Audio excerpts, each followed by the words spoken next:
Whenever there is an injury or a challenge to an organ or tissue, a whole process of renewal takes place in the body to help restore optimal health. Soon after the injury, the affected tissue releases specific compounds that travel through the blood to the bone marrow. When the compounds released by the injured tissue reach the bone marrow, these messengers tell the stem cells in the bone marrow to divide and create new stem cells, which are then released from the bone marrow into the bloodstream. Slowly, the number of stem cells increases in the blood circulation.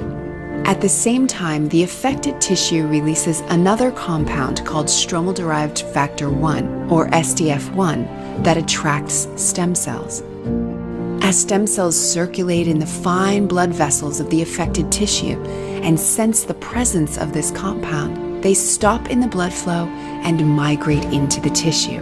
Inside the tissue, stem cells slowly migrate to the very site of injury where SDF1 is being secreted. When they reach the site of the injury and come into contact with the damaged tissue, stem cells begin to multiply and then slowly transform into cells of that tissue. Through this process of amplification, one stem cell can become thousands of tissue cells.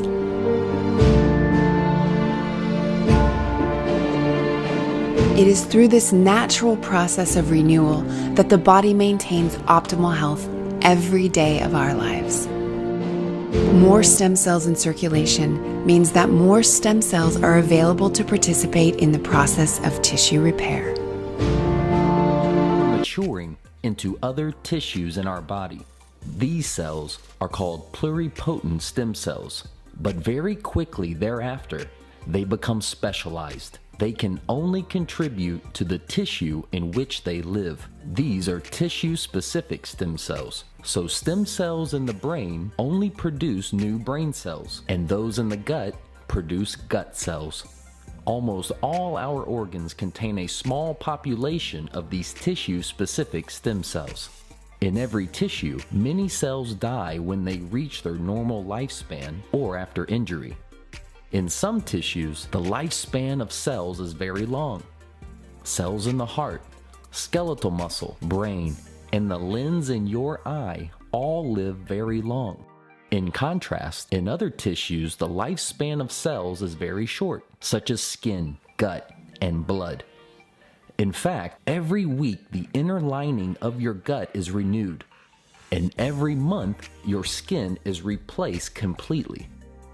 This is possible by tissue-specific stem cells, which continuously replace cells that have become damaged.